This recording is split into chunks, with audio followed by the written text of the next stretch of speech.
Hey, Eric, what's happening? Hey Brian, how are you? I'm doing really well. I'm excited for this conversation. I tend to be a little bit of a tech dork, and yet I'm not always an early adapter, but I like to learn about stuff. So this is a really fun conversation because we can really get into the entrepreneurial side and the tech side and where we're headed in the sports industry. So thanks a ton for joining me. Yeah, thanks for having me. So let's dig into this. After graduating from UC Santa Barbara, you worked for the Kansas City Chiefs, you worked for the San Francisco 49ers, you worked for the NFL League offices. You were the director of international marketing and content strategy for the NFL. These are huge roles, these are dream jobs, and yet you said to yourself, let's go the entrepreneur route, let's start a business from scratch. So we'll start with a simple question. Are you insane? I guess time will tell. What made you want to do it? Like, what made you say, like, I'm in the midst of a great career path, a great career arc, and I just want to Yeah. start something different? Yeah, it's a good question. I spent nearly a decade at the NFL and I got to do a lot there. And I even though I kind of had established a career there, I had done a lot of different roles. I wasn't kind of on one path. So I started on the digital media side, working with all 32 clubs on the digital platform that the NFL kind of oversees for all the clubs. So Yeah. I got like broad exposure that way into digital media, into how clubs operate, into how the league operates. And then I went to two different clubs, like you mentioned, the Chiefs and the Niners. So I really got to see it from the other side, like how a club manages its digital presence and social presence and how it engages with its fan base. And it was right at a time when social media was like starting to blossom. So I got to kind of see that evolve where, your Facebook page became more important than your homepage. And then I went back to the NFL and did international marketing. So a totally different kind of role within the league, and one unlike sports like the NBA that wasn't as established. So it was a really interesting niche to be in, almost like a more high growth area within the NFL.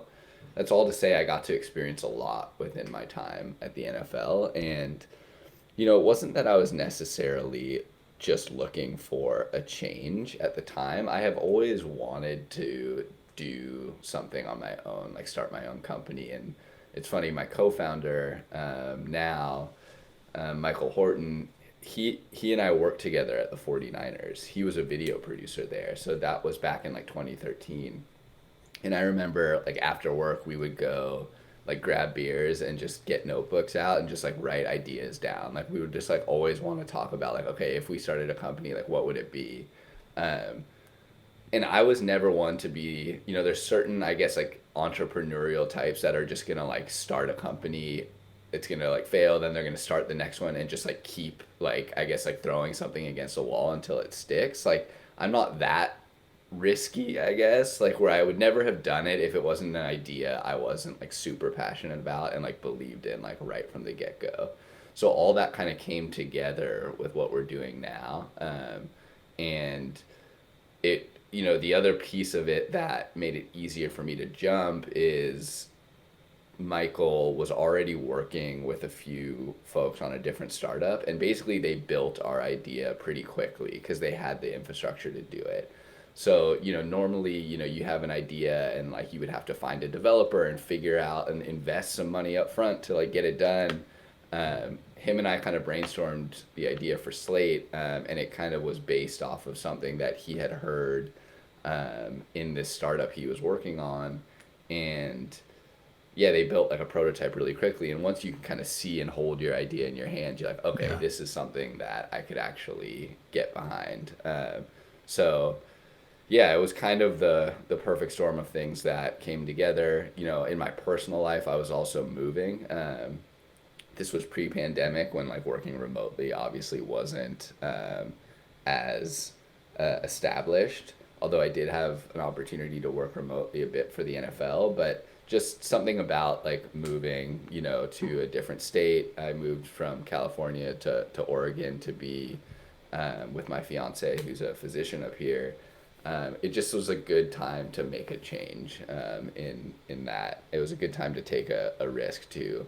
So yeah, all that kind of came together. And the cool thing is, I still work with the NFL and NFL teams, and still Yeah. feel like I'm kind of in that world. Yeah, those relationships must matter a lot, and we'll get into Slate and the mechanism behind it and how you got to where you are now. That's an exciting part of this conversation. I can't wait to dig into. But I'm always intrigued by initial stories. Like how people got that first opportunity. I think our audience also leans that way too. We have a lot of young people in our audience that are trying to figure out their fit, where they go in the industry, and you hear something like, "You started at the NFL." And that's a pretty big moment. Like you can look back and say like, wow, that's a life-changing kind of moment to start somewhere like that and to get that going. Let's go back to that first job out of college. You're a digital media coordinator. What do you remember most about the process of job searching? Like I said, you were at UC Santa Barbara. You Yeah. kind of had these visions for what you wanted for yourself. And then the NFL starts like showing interest. Like what was that whole process like for you and that kind of initial phase of the your entry into the sports market? Yeah. So, I mean, really, there's two things that I think helped me get that job out of college. And like one of them, I guess, was lucky, and the other was a little bit of preparation. So, the first, like, is that throughout throughout my college life, I worked really hard to get internships that made my resume look more robust than it was, I guess. Or it made my resume more attractive than I guess what would normally happen outside or from a college student. So I got an internship at Universal, like Focus Features. I had an internship at Turner Sports. I had other internships within like the media department at UC Santa Barbara. I had thought I wanted to get into marketing for motion pictures and like go work in that industry and do marketing for movies. So a lot of my That sounds pretty work, cool too, right? I know, right? So that was the path that I thought, or like that I had kind of in the back of my head, is like this could be, bring together a few like passions of mine. But I really made sure to build my resume so it had kind of corporate work experience before I got out of college. And in my senior year, I basically just had as many informational conversations as I could have with anybody in any sort of company that I was mildly interested in. And it just so happened that one of my roommates and one of my best friends to this day from UC Santa Barbara, his sister worked at the NFL. So I was like, oh, you got to put me in touch with your sister. You got to put me in touch with your sister. We had a good call. It was about 7 months before I graduated. She was like, we don't really aren't hiring any sort of entry level positions, and I don't really know if there would be, but she gave me really good advice. And I just stayed in touch with her, and I kept asking her for different points of advice, and she was just very generous with her time with me and with her kind of mentorship. And then it just so happened, like right before I graduated, they were looking to hire basically a 7-month contractor. It was better than an internship, but less than a full-time job. Okay. So I jumped at that opportunity, and she was like, I can get you your resume to our team. And that was kind of the foot in I needed. I ended up getting an interview, and then because of, I think, the strength of my experiences, I was able to get that job, and the 7 months kind of turned into the career at the NFL. So it really was lucky that I knew her, basically. Yeah, I love that combination though of like Yeah. knowing things, having some experience, and knowing people, and having that network. And those two things when they come together make you pretty powerful, right? Yeah, exactly. Yeah, and you gotta take advantage of kind of any little connection that you may have. A lot of people, I'm sure, you've probably heard this advice from other people on this podcast, and for people listening that are younger and looking to break in, a lot of people are willing to have informational conversations with you in the industry, and those things could lead somewhere. And if anything, you're going to get good advice from those people, but every kind of conversation leads to the next one. And I had many other informational conversations that didn't lead to any sort of jobs, and this was just kind of the one that that worked out. Yeah. It is such a good point, and I don't think I feel like it's kind of that secret weapon that not enough people talk about is the informational interview type of process because, and not to go too far down this path, but you have the chance of learning things from somebody, right? Yep. And you have the chance of presenting yourself as someone who's smart and attached to the industry and understands what's going on and asking good questions. It's like you can present yourself well, which could lead to something, and you can learn things, which can help you. It's like there's no downside in doing informational interviews. Totally. And if you like, all you have to do is ask, and someone, could say no. But I think people would be surprised at how many executives would say yes to a college student hitting them up and saying, "Look, I'm so interested. I heard you on a podcast. Yeah. Really interested in what you're doing. Would you spare 30 minutes and just talk to me about how I could break in?" A lot of people will say yes to that because Bad news, you're going to get a lot of requests now. I You're going to get a lot of people reaching out to you asking for that now. We'll see who does. Exactly. Somebody's got to take the bait, right? We're telling you to do it. Okay, so I mentioned, and this is something that just fascinates me, and I know that you are in a different space now, but I mentioned you were the director of international marketing with the NFL and content strategy. How important is that, the global lens on sports? It still feels like something that is a massive growth opportunity for our sports world as we know it, and it's still waiting to be fully realized. Like, what were your big takeaways during that part of your career dealing with this international market and seeing the potential there? Yeah. I mean, it was definitely exciting and eye-opening to learn about the international sports landscape. I mean, I wasn't really a soccer, aka kind of football follower before that, but you learn pretty quickly when you're the NFL trying to grow in Europe that you are not popular at all. Yeah. And that you really have work to do to break in, but also how big the opportunity is. Like, we made some really good progress in countries like Germany. The team we have in China does a lot with a little to really push and grow the league there. And the opportunity is so big that any little progress that you make is important for the business. And it's kind of, in some ways it was a cushy position to be in because there's only upside, right? We started from, very... there's some established fans, especially in the UK, from everything that's had been going on there. But, in these other countries, Brazil was one of them too, where we saw, a lot of interest and a lot of growth pretty quickly in the last 5 years that really there's only upside. And,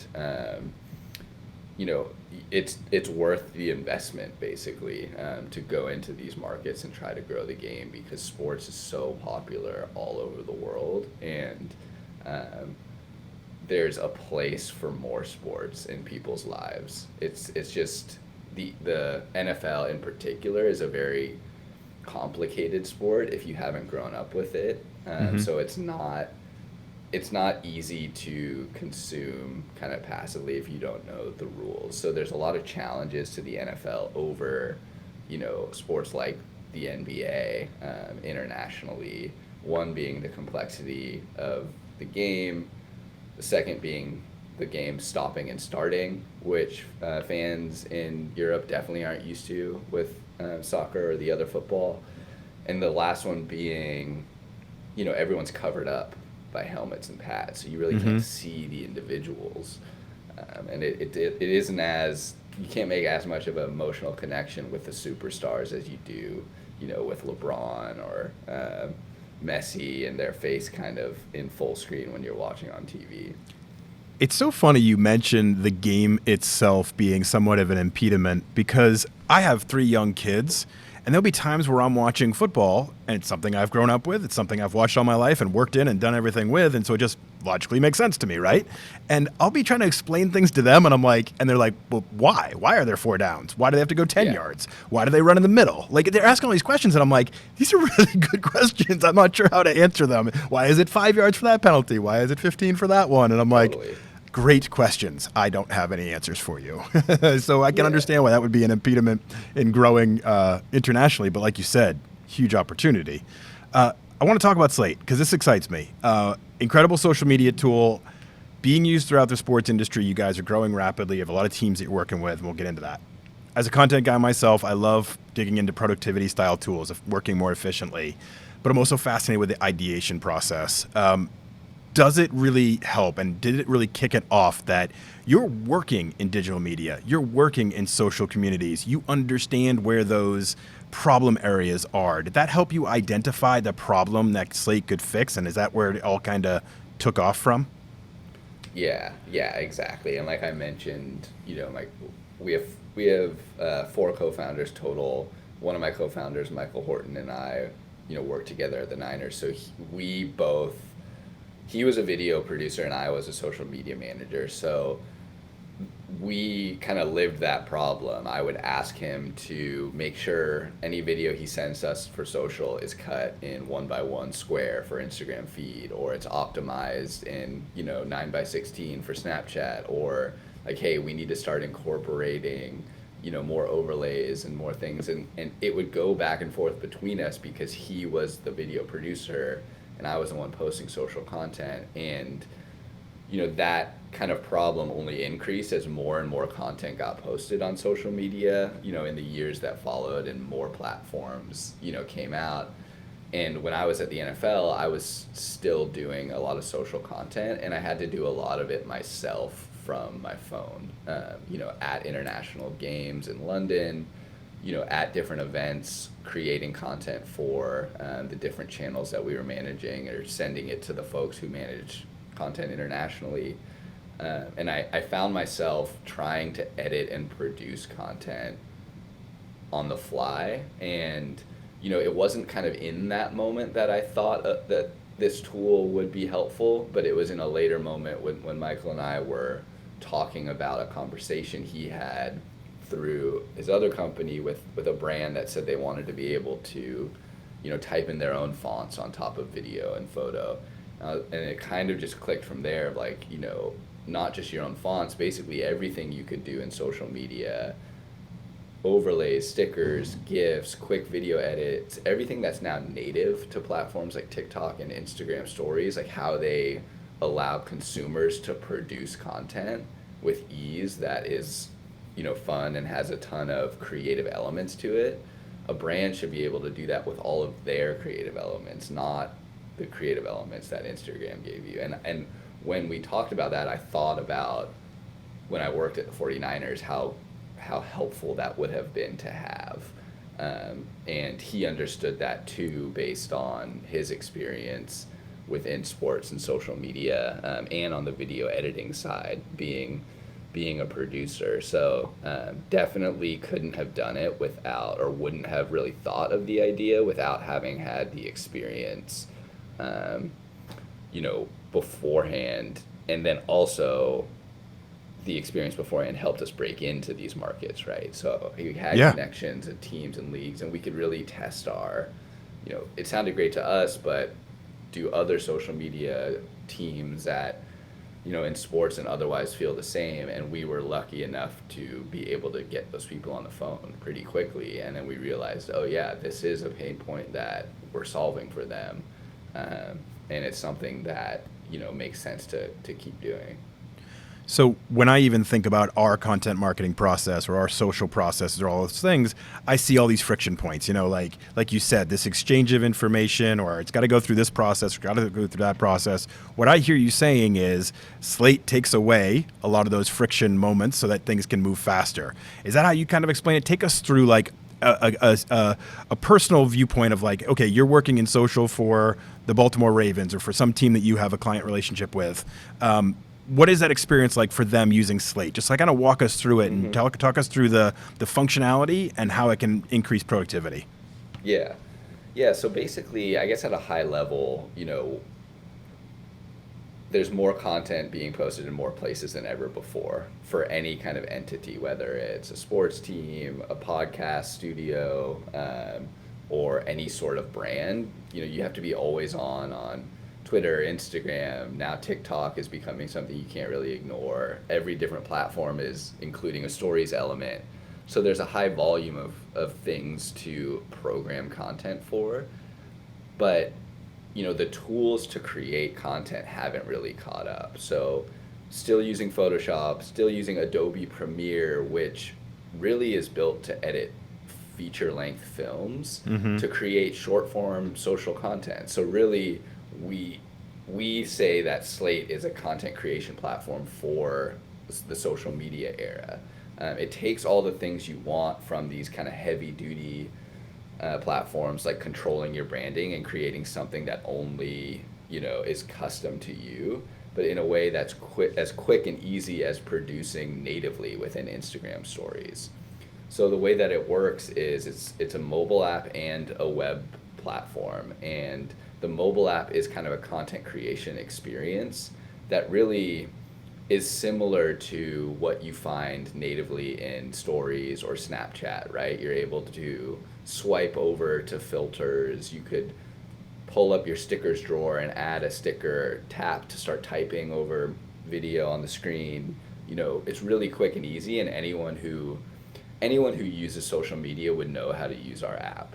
But it's powered by the web platform where a brand like you mentioned the Ravens would upload all of their creative elements. So they could control the fonts that show up in the app.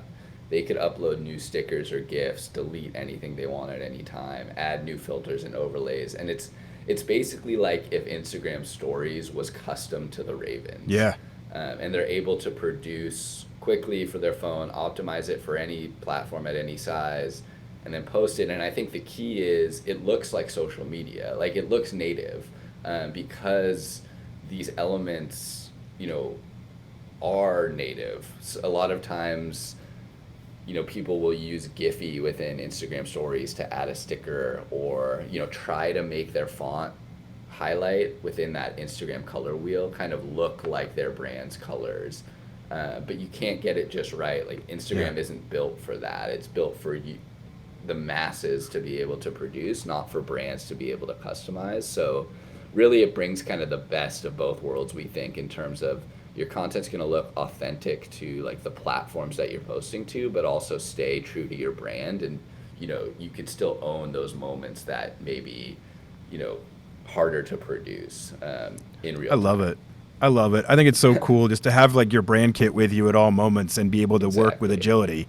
And because I think that's Exactly. the frustration for so many of us in content creation is to go through that process. It's like, oh, I got to jump over to Photoshop now, or I got to jump over to Premiere, I got to do something on After Effects or whatever. By then, the moment's kind of lost. It's like that real time ability to act quickly is just so powerful. Okay, so it's one thing to have a great idea, it's quite another to execute it well.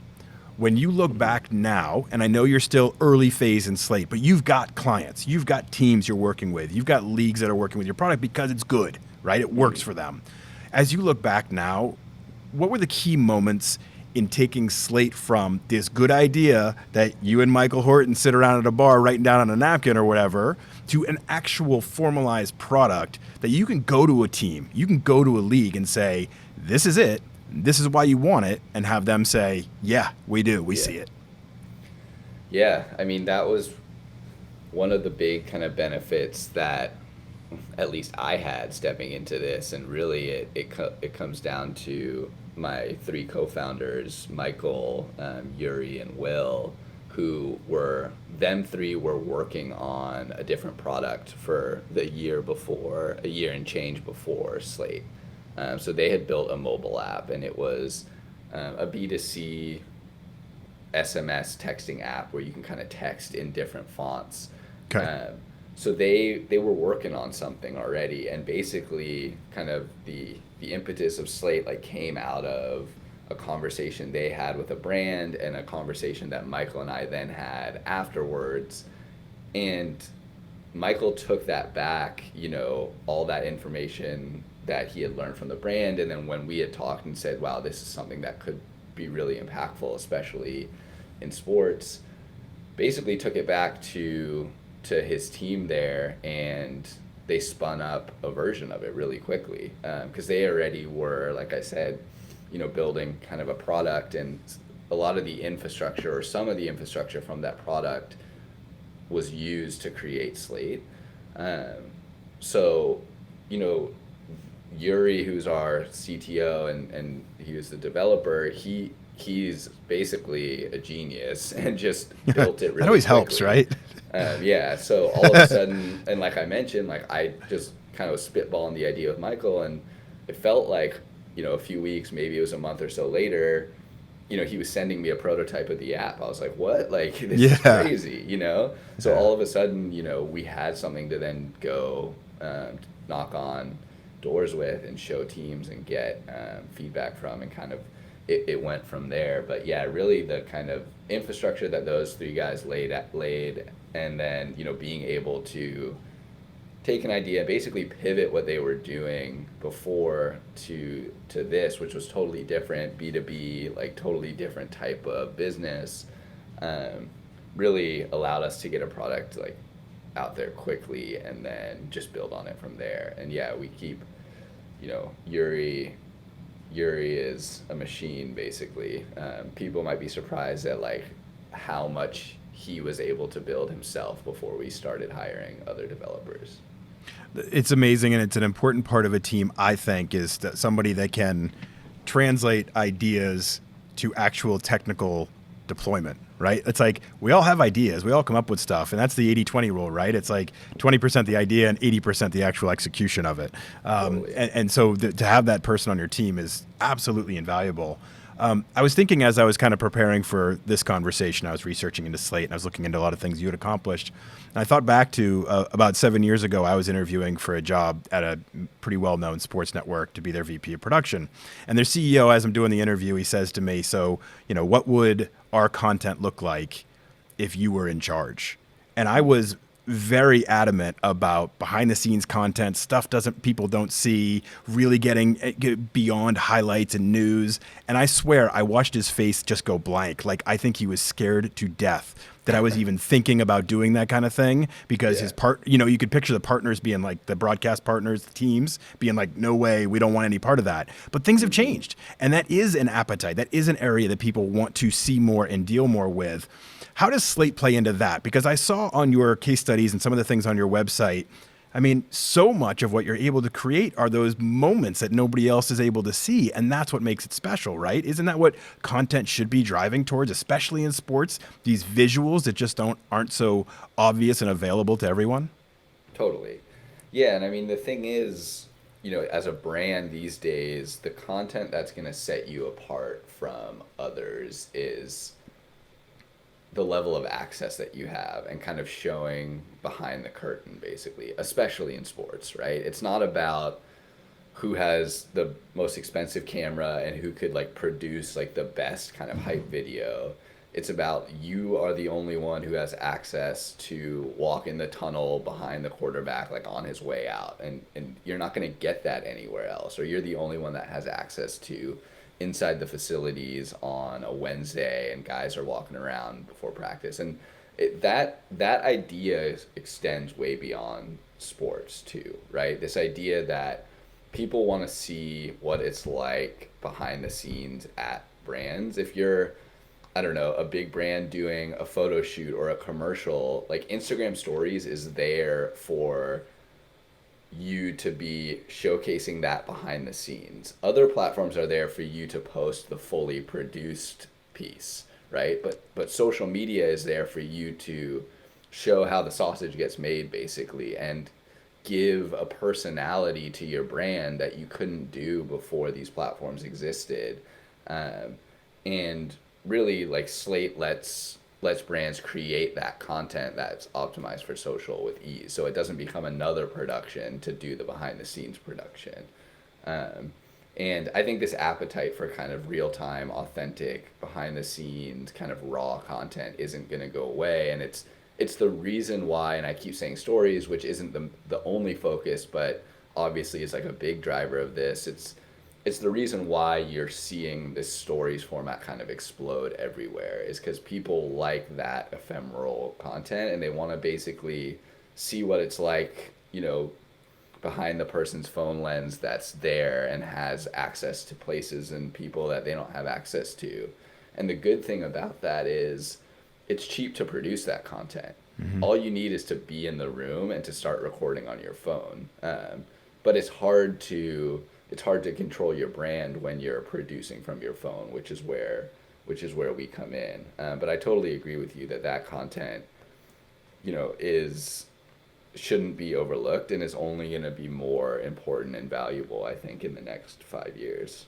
Yeah, I always look, as I mentioned earlier, I have three young kids, so I have three under 13, and I always kind of look to them for what their generation is into as far as it goes with content. And they'll watch Marvel movies, but then they'll watch tons of videos of the actors behind the scenes and them goofing around and them out of costume. And I'm always thinking like that's the access people want because then it makes the characters more human, which gets to the NFL especially where you're saying where so often we see them in helmets and gear and you don't really understand who they are or feel that natural connection to them. So those opportunities to show off those other moments, are just so powerful and needs to be continually tapped into. Absolutely. So if the pandemic has made one thing really clear, if you ask me, it's that the big four sports leagues have been heavily dependent on the in-stadium experience and their revenue streams, right? So ticket revenue, suite sales, in-arena sponsorship activations. Mm-hmm. And in addition to the media rights deals, they get a lot of money from media rights deals, of course, but that's kind of their dominant streams of revenue. But a team, and I've had this conversation with a lot of different people in sports, and we've all acknowledged that a team may have a 20,000 seat arena, but their Twitter followers might be 2.5 million. They might have 4 million Instagram followers or people on their, they've just a lot more ways to reach people out there.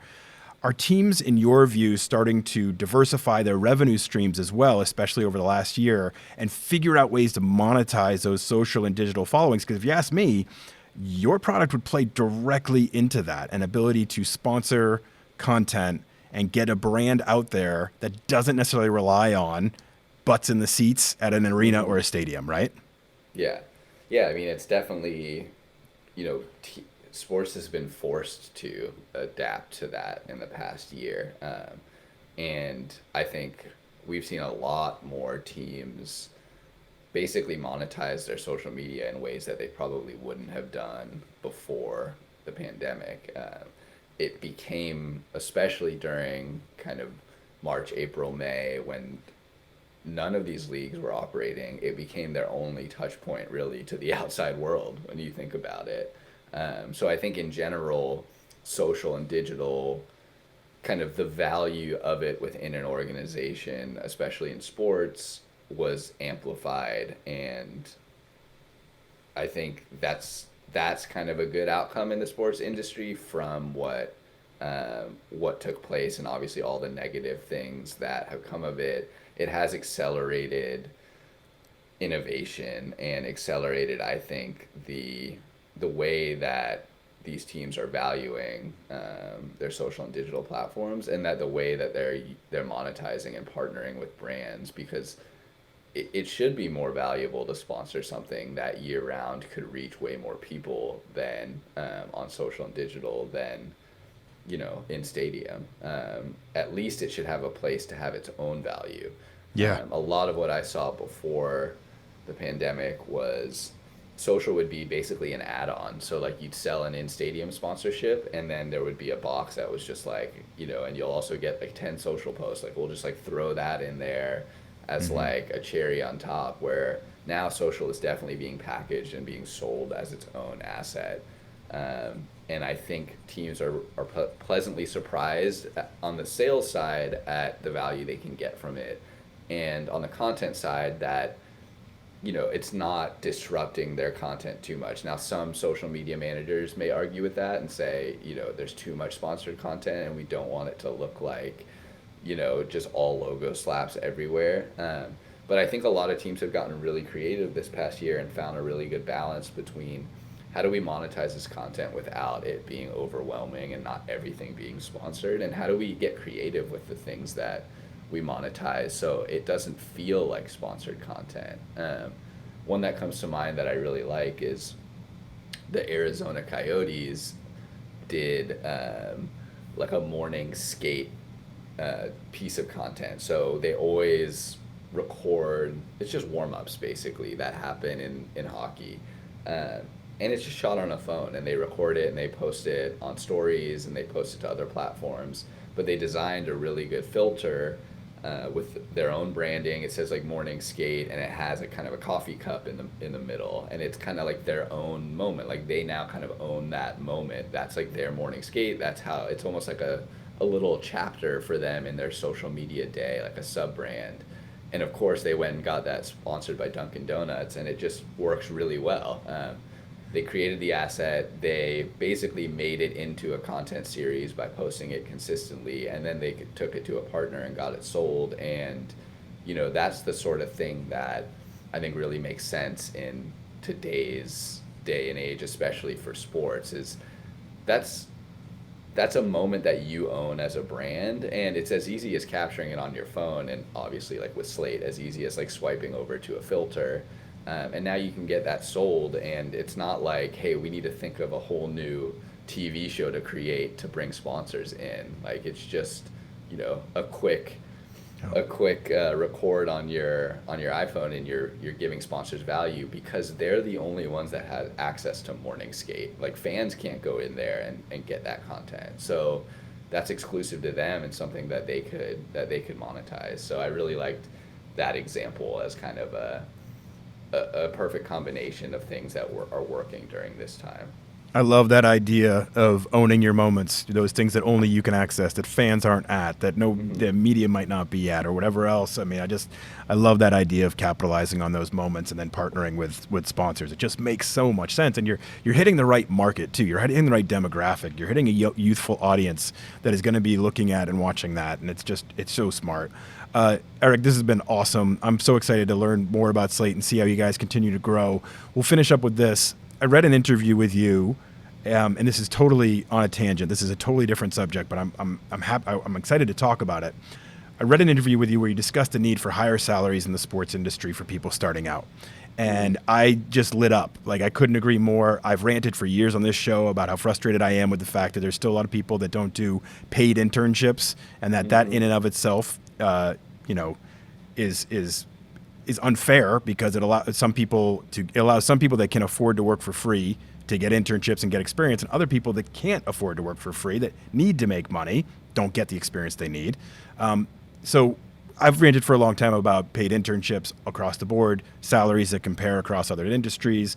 But throughout my career, I've heard some version of, you should just be happy to work in sports, or anyone would kill for your job, or if we fired you, we could hire somebody new tomorrow, which means I was threatened a lot throughout my career. But why is it important in your mind, and why did you bring this up in an earlier interview, to change this mindset in sports, and bigger picture, how do we do it? Yeah, I mean, I think you said it right there. Is that seems to be the underlying sentiment of like, well, you should just be thankful that you're able to work in this industry that everybody wants to clamor to get into, and it just doesn't lead to a healthy output, and it leads to individuals who are giving more to the organization than they're getting back, and looking around at other folks within the organization who, especially on like the social and digital side, and I think it's starting to get better, hopefully, in that obviously there's not a lot of hiring happening right now, but I think going forward, social and digital will start to get the value that it deserves within an organization, and not just be kind of like a side thing for the intern to do. But yeah, I mean, I think there's a lot of burnout that happens, especially on a sports team, when if you're working on the social and digital team for a sports team, you're working the same hours as the players and coaches. Basically everything they're doing, you're covering, whether it's a press conference, a practice, a travel day, and then you're doing your job outside of covering what they're doing, right? So it really is 6-7 days a week, a lot of hours, a lot of output, and it's always on. Like you can never not be working. If there's an international crisis that happens, you have to worry about like what is happening on the social feeds that you manage. Like anything that happens is like your problem, basically.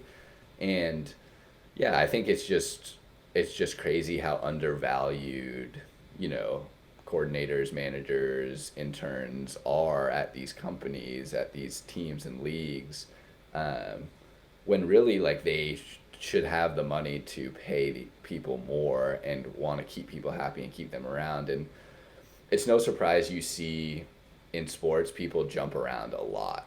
It's very rare that somebody it starts at one team and works their way up to the other team. And I think if you're a team executive and you want to have young talent that you keep, and you want to compete with and get better young talent, like you have to compete with companies in the tech space that are hiring at really good wages, especially in big cities. You know what I mean? So Oh yeah. I don't know. I think the answer to it is probably at the team level, like an executive, and probably just has to come from ownership to say this is the sort of salaries we want to pay our entry level positions, and we want to buck that trend and make it known that this is actually the place to come work at, because we're valuing our young workforce, and you're going to get a lot more talent clamoring to come if you build that reputation. Um, yeah, just it doesn't make sense compared to other industries that happens. I don't know why. I don't know why. I think it's kind of just a relic, and like it's hard to change something like that. But it is pretty crazy, at least when I had like insight into that sort of thing, the type of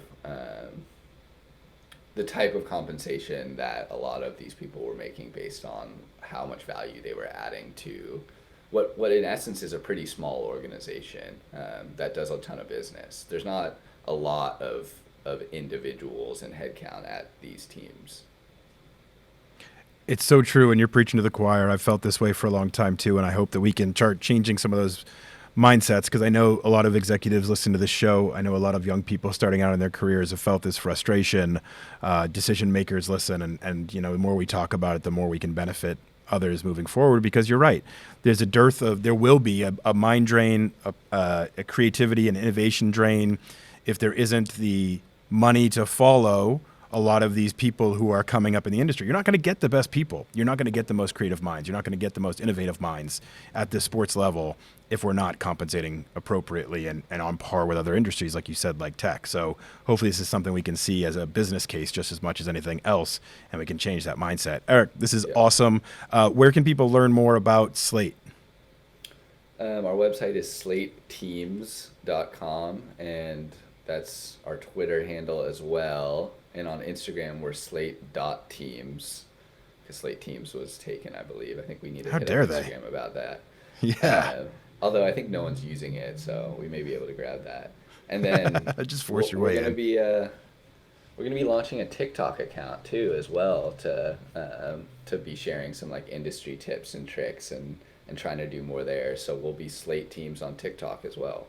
That's fantastic. Thanks so much for joining me today. It's such a cool product that I know will continue to grow and reach into the sports industry and get more teams on board. So thanks for telling us a lot more about it. Thanks, Brian.